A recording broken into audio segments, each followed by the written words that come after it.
Well, human rights groups around the world are demanding Iran stop what they are calling the crackdown on protesters. Let's hear from one of them now. We're joined by Pantea Beigi from the Center for Human Rights in Iran. Thanks so much for being with us. Let me ask you, first of all, what you are hearing from your contacts in Iran about what's going on there today.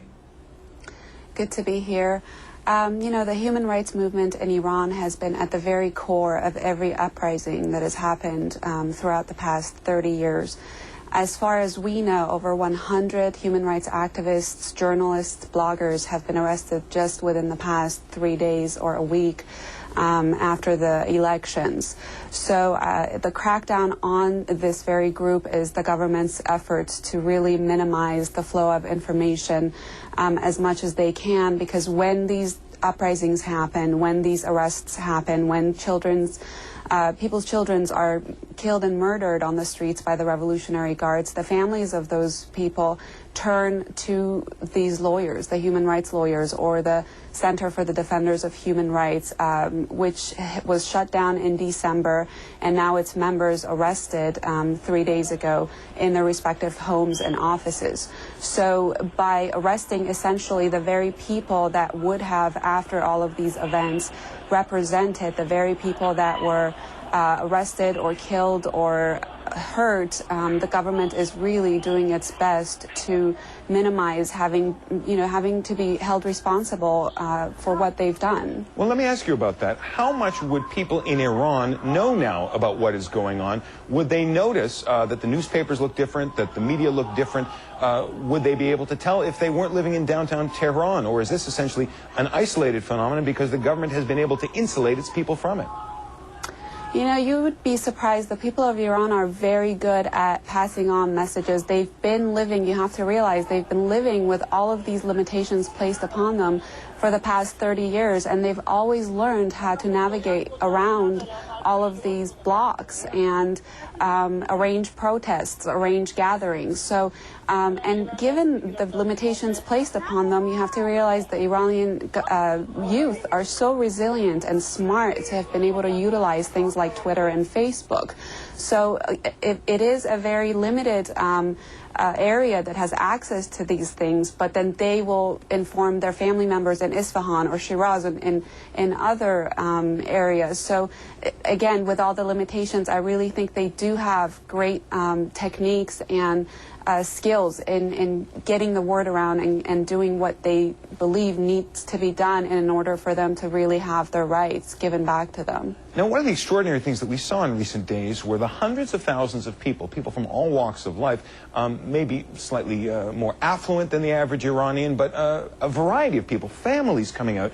How brave were those people? How much danger would they be in to come out on a day like today? What happens to you in Tehran if you get arrested in the midst of the kind of unrest we're seeing now? You know, it's really amazing. I think the difference between this protests this time from the other ones in the previous years is the fact that people were always so scared to let their children go out in those conditions. Every parent was just terrified that, you know, something would happen to their child. And I think finally after 30 years they realized, you know what? I'm going to hold my child's hand and I'm going to go with him, go with her. And we're going to grab grandma and we're going to grab our aunt, we're going to grab our neighbor. And I really think this was the only way that they were all able to get out and for the first time say, yes, it's dangerous. Yes, you know, something might happen to my child or myself, but at least I'm going to be right there and I'm going to go. I think this is the only difference that we've seen from the times before where it was mostly just a student movement. And this time we can see that it's really a freedom movement. It's people, you know, elders, it's young people, it's students, it's people who are not students. So I think that's what's really amazing. And yes, they're incredibly brave. But I think most of the people that we've talked to, they say, I don't care, I'm ready to take bullets. You know, it's either this and I'm not giving up, because the life I have right now is not really living. And if that's not living, then I'm worth, you know, dying for a cause to be free, you know, in this country. Well, you say they're not giving up. The best information we have, and it's very spotty, but the best information we have is that very few people, relatively speaking, came out today, whether it was the speech of the supreme leader or the enormous police presence in the streets. Fewer people are daring to oppose the government. It was 10 years ago, 1999, that there was a student uprising that was ended after essentially 1 week. It has been 1 week this time. Is this ending in much the same way as it did a decade ago? I don't, but there is certain similarities between this and the 1999 protests, but I don't think they're particularly the same. I think this one is different because this is not just about Mousavi and his supporters. It just so happens that this is happening over this election, and the symbolic figure behind this movement is Mousavi.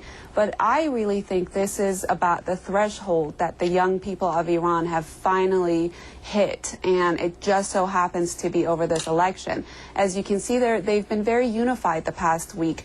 They haven't been doing different things on their own. They could have very well, especially the women, since they are in masses, decided to just take off their hijab, you know, and just protest without their scarves on.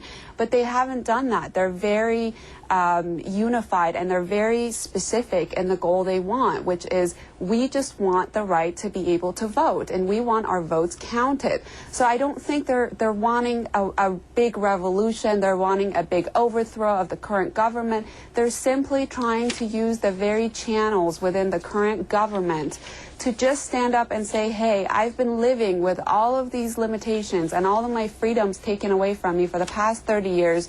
This one thing, you know, at least allow me to do this one thing. So I think this is different because in 1999, it wasn't as organized. It wasn't as unified. And frankly, they didn't really know what was going to come. They didn't really have a leader that they were fighting for and going out on the streets for. But this one kind of has a symbolic feel to it. It has other masses, like we talked, other age groups and classes of people involved in it.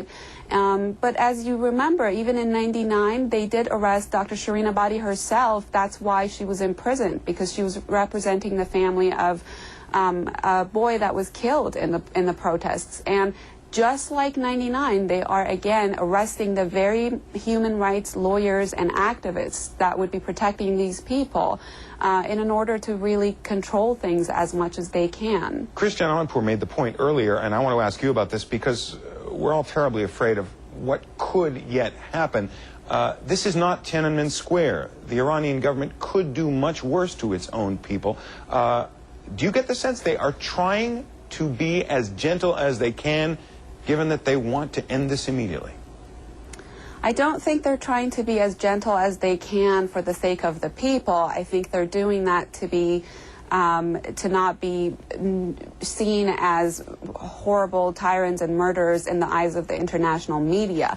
Right now, the wonderful thing is that everyone's eyes is on them, and they do not want any foreign journalists' bloods on their hand. They don't want.